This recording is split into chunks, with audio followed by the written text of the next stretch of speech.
Hello friends, welcome to the nursing notes YouTube channel. आज की इस वीडियो का हमारा टॉपिक होने वाला है ओरल कैंसर। ठीक है, क्या होता है ओरल कैंसर और ये कब होता है, किस कंडीशन में कॉज हो सकता है ओरल कैंसर, ये सारी चीजें इस वीडियो के अंदर कवर करेंगे। तो इससे पहले मैं आपको देना चाहता हूँ, अभी हम मेडिकल सर्जिकल नर्सिंग के अंदर डिसऑर्डर ऑफ डाइजेस्टिव सिस्टम, ठीक है, जो डाइजेस्टिव सिस्टम के जो डिसऑर्डर्स होते हैं वो अभी हम डिस्कस कर रहे हैं। तो उसके अंदर भी हम ओरल कैविटी के जो जितने भी डिसऑर्डर्स होते हैं, ये हमारा लास्ट टॉपिक होने वाला है ओरल कैंसर का। और ओरल कैविटी के जो जितने सारे डिसऑर्डर है वो आप उनको उनकी जो लिंक है वो डिस्क्रिप्शन बॉक्स में मिल जाएगी, और साथ ही साथ हमने प्लेलिस्ट बना रखी है एमएसएन की, वहां पे भी आप जाके देख सकते हो। तो आज का टॉपिक है हमारा ओरल कैंसर। तो चलिए सबसे पहले ओवरव्यू देख लेते हैं। तो हम सबसे पहले इंट्रोडक्शन पढ़ेंगे, देन टाइप्स पढ़ेंगे, इटियोलॉजी एंड कोजेस पढ़ेंगे, पैथोफिजियोलॉजी पढ़ेंगे, क्लिनिकल मैनिफेस्टेशंस पढ़ेंगे, कॉम्प्लिकेशंस पढ़ेंगे, डायग्नोसिस, मैनेजमेंट, नर्सिंग मैनेजमेंट और हेल्थ एजुकेशन फॉर प्रिवेंशन के जो ओरल कैंसर है उससे कैसे प्रिवेंशन कर सकते हैं, और साथ ही साथ इसका हेल्थ एजुकेशन क्या हो सकता है, ये सारी चीजें इस वीडियो के अंदर कवर करेंगे। तो बिना किसी देरी के आगे बढ़ेंगे और सबसे पहले पढ़ेंगे introduction. Oral cancer refers to malignant tumor arising in the oral cavity, most common squamous cell carcinoma। ठीक है, क्या होता है जो ओरल कैंसर होता है वो मेलिग्नेंट ट्यूमर से, जो मेलिग्नेंट ट्यूमर होता है ना उसके अराइजिंग से ये होता है। मतलब जो malignant tumour, tumour two types के होते हैं, बिनाइन ट्यूमर और मेलिग्नेंट ट्यूमर। तो मेलिग्नेंट ट्यूमर जब हमारे ओरल कैविटी के अंदर होने लगता है, ओरल कैविटी के अंदर होने लगता है, तो उस कंडीशन को ओरल कैंसर का नाम दिया गया है। और साथ ही साथ ये कब होता है, ये स्क्वामस सेल कार्सिनोमा, सार्किनोमा। ठीक है, क्या होता है जो हमारी स्क्वामस सेल होती है, जो स्किन की जो लेयर होती है हमारी, उस लेयर में कैंसर होने लग जाता है, कार्सिनोमा होने लग जाता है। उस कंडीशन में ओरल कैंसर होता है। It can affect the lip, tongue, floor of the mouth, buccal cavity, palate and gums. ठीक है, ये किस किस को अफेक्ट करता है, लिप को अफेक्ट करता है, टंग को अफेक्ट करता है, माउथ के जो फ्लोर होता है उसको अफेक्ट करता है, साथ ही साथ जो बकल कैविटी होती है उसको अफेक्ट करता है, बकल म्यूकोजा को अफेक्ट करता है। बकल म्यूकोजा मतलब जो बकल कैविटी होती है ना उसकी जो म्यूकोजल लेयर होती है उसको अफेक्ट करता है। और पैलेट जो हमारी जीभ के ऊपर वाले जो रेस्टिंग, जहाँ पे जीभ रेस्ट करती है, टंग रेस्ट करती है वहां पे। और साथ ही साथ गम्स को अफेक्ट करता है।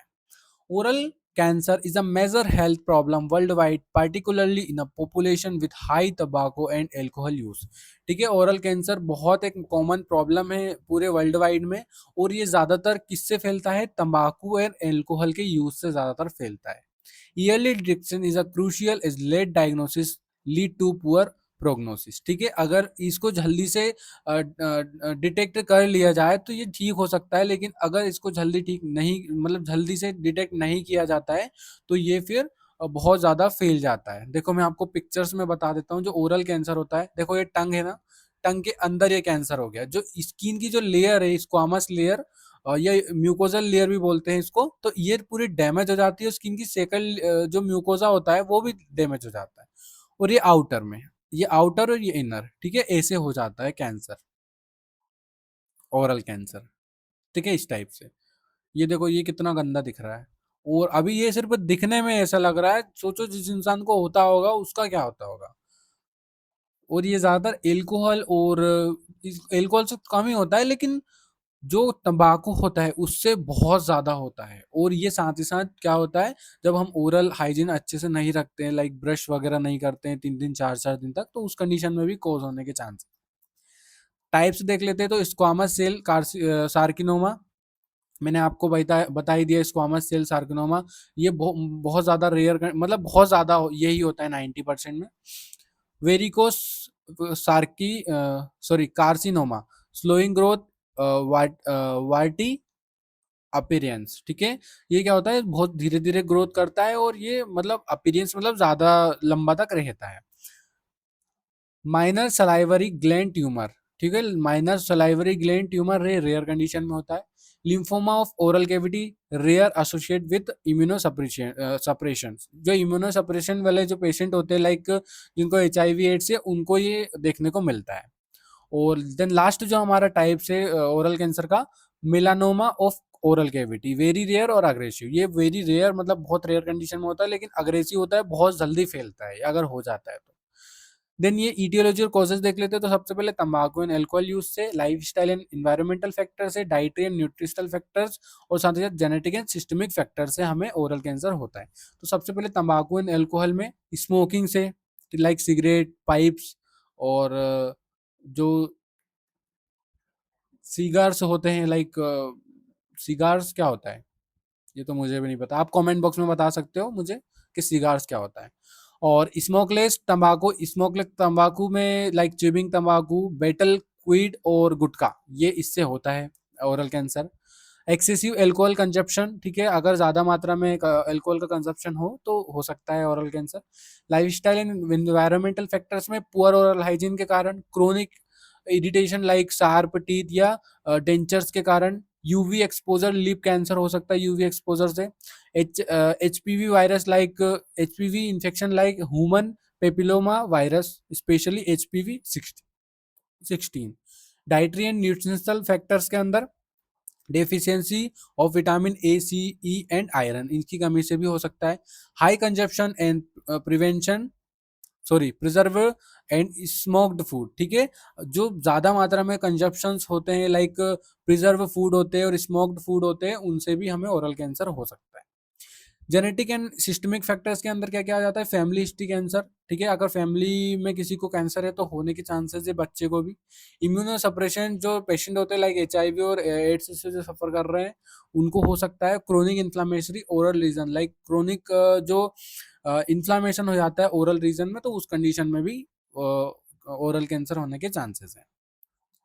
पैथोफिजियोलॉजी देखते हैं, chronic exposure to carcinomas, carcinogens, sorry, chronic exposure, exposure हो जाता है मतलब क्रोनिक एक्सपोजर हो जाता है कार्सिनोजेंस का। डीएनए म्यूटेशन हो जाएगा, फिर epithelial cells of oral mucosa, ठीक है, ओरल म्यूकोजा के अंदर जो इपिथेलियल सेल्स होती है उसमें डीएनए म्यूटेशन हो जाता है कार्सिनोजेंस का। उसके उसके कारण क्या हो जाएगा, डिस्फेजिया हो जाएगा, abnormal proliferation of epithelial cell, जो इपिथेलियल सेल्स होते हैं उसके अंदर एबनॉर्मल वो ग्रोथ करने लग जाएगी। फिर इन सीटू कार्सिनोमा, ठीक है, फिर सीटू कार्सिनोमा हो जाएगा, like carcinoma penetrate basement membrane, ठीक है, जो बेसमेंट मेम्ब्रेन होती है जैसे मैंने आपको बताई थी, जो बेसमेंट मेम्ब्रेन होती है ये फर्स्ट लेयर है टंग की, इसकी जो बेसमेंट लाइक जो अंदर वाली लेयर है वहां तक ये चला जाएगा।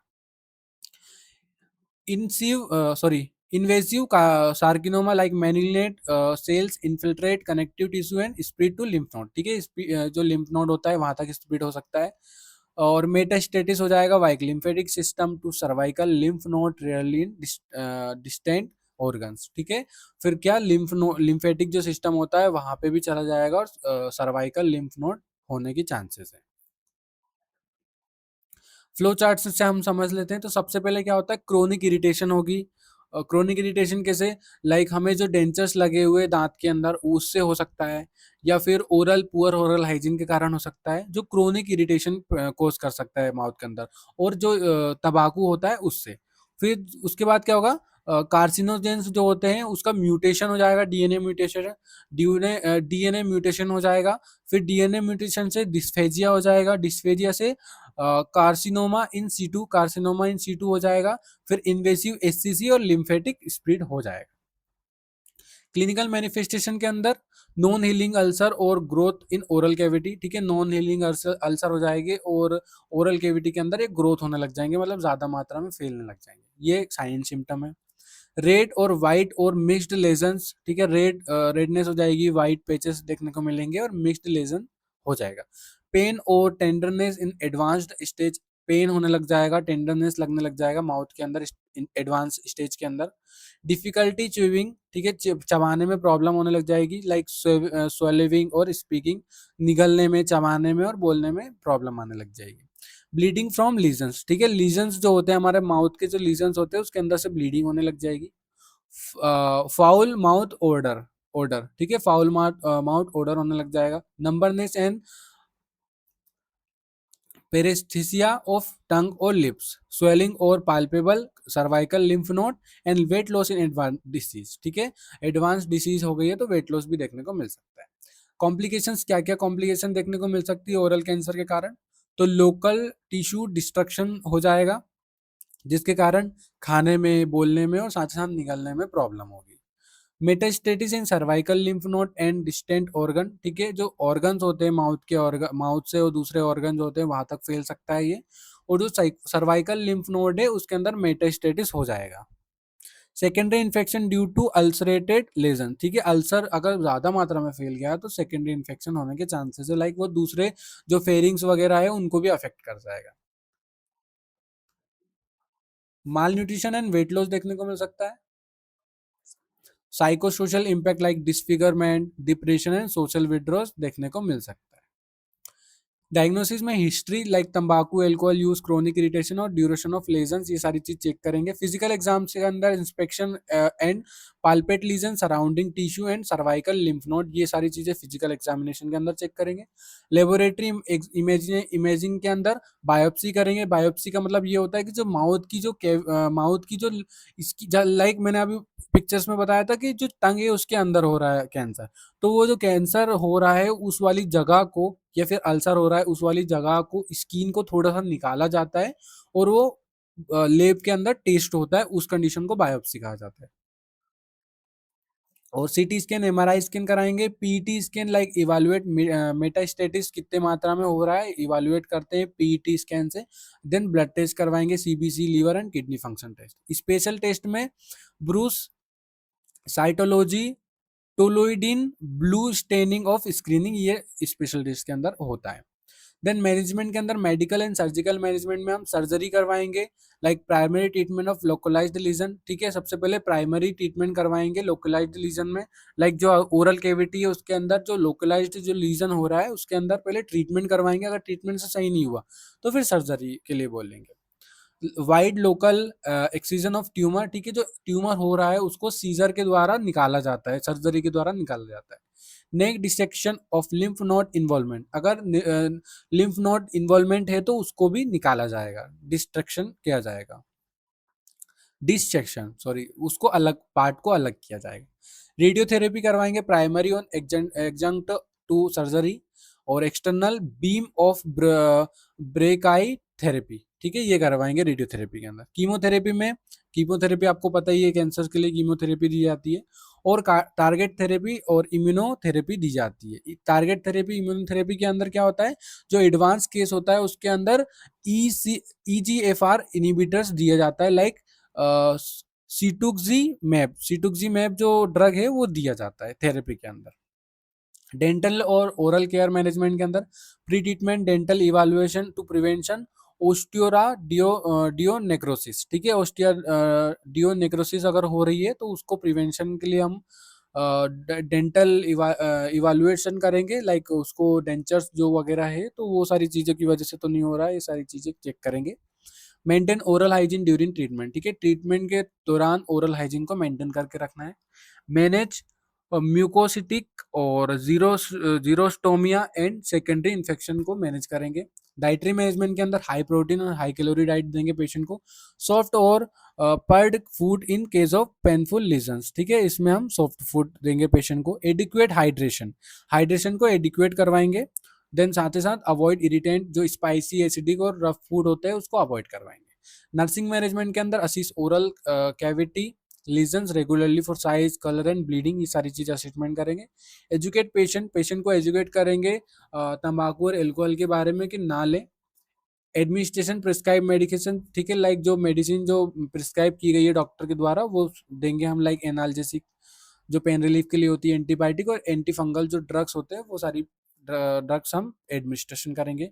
Provide oral care to maintain hygiene and prevent secondary infection, ठीक है, ओरल जो केयर है वो प्रोवाइड करेंगे और साथ ही साथ मेंटेन करेंगे हाइजीन एंड सेकेंडरी इन्फेक्शन को प्रिवेंशन में मैनेजमेंट करेंगे। Then teach properly mouth rinses and soft diet technique, ठीक है, पेशेंट को माउथ वॉश के लिए जो माउथ में जो फंगल हो रहा है या फिर जो भी हो रहा है उसको पेशेंट को टीच करेंगे और साथ ही साथ बताएंगे कि आप सॉफ्ट डाइट खाओ ताकि आपको प्रॉब्लम ना हो निगलने में।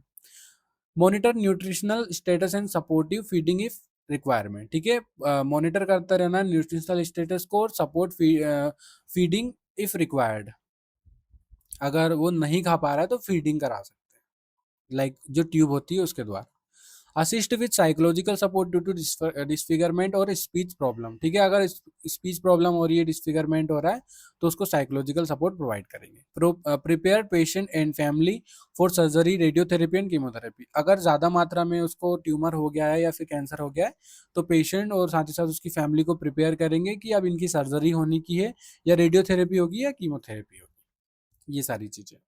देन हेल्थ एजुकेशन और प्रिवेंशन मेजरमेंट के अंदर अवॉइड तम्बाकू, betel quid, gutkha and excessive alcohol. जो एक्सेसिव मात्रा में जो भी ले रहा है तंबाकू वगैरह, तो वो ना ले, और ले ही ना तो अच्छा है उसके लिए।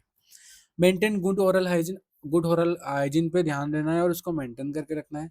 रेगुलर डेंटल चेकअप्स, ठीक है, डेंटल जो चेकअप है वो रेगुलरली आपको चेकअप करवाने के लिए बोलना है पेशेंट को। ईयरली रिपोर्टिंग और non healing ulcer, white red patches और ओरल ग्रोथ्स। ठीक है, पेशेंट को बोलेंगे कि अगर आपका नॉन हीलिंग अल्सर है तो तुरंत रिपोर्ट करें, और साथ ही साथ वाइट और रेड पेचेस हो रही है माउथ के अंदर, या ओरल ग्रोथ हो रहा है ओरल के अंदर, ये सारी चीज़ें ग्रोथ हो रही है तो तुरंत बताएं। Balance diet rich in fruits, vegetable and vitamin. Patient को अवॉइड बोलना है कि आप स्पाइसी वगैरह ये फूड अवॉइड करके बैलेंस डाइट करें, लाइक आप फ्रूट्स खाएं, वेजिटेबल्स खाएं, और विटामिन की जो या तो आप सप्लीमेंट्स ले सकते हो, या फिर आप अच्छे से जो खाना है उसके अंदर सारी चीज़ें ले सकते हो। अवेयरनेस अबाउट एचपीवी वैक्सीन, जो एचपीवी वैक्सीन होती है उसके बारे में अवेयरनेस कराना है पेशेंट को। Can reduce oral HPV related cancer. ठीक है, एचपीवी रिलेटेड कैंसर अगर है उसको, तो ये सारी चीज़ें रिड्यूस हो जाएगी एचपीवी वैक्सीन से। तो पेशेंट को इसके बारे में एजुकेट करना है। Then thank you. अगर आपको ये लेक्चर अच्छा लगा हो तो वीडियो को लाइक करके चैनल को सब्सक्राइब जरूर करें, और बेल आइकन को जरूर दबाएं, ताकि जो लेटेस्ट वीडियो आने वाली है हमारी वो आपको तुरंत मिले। Thank you.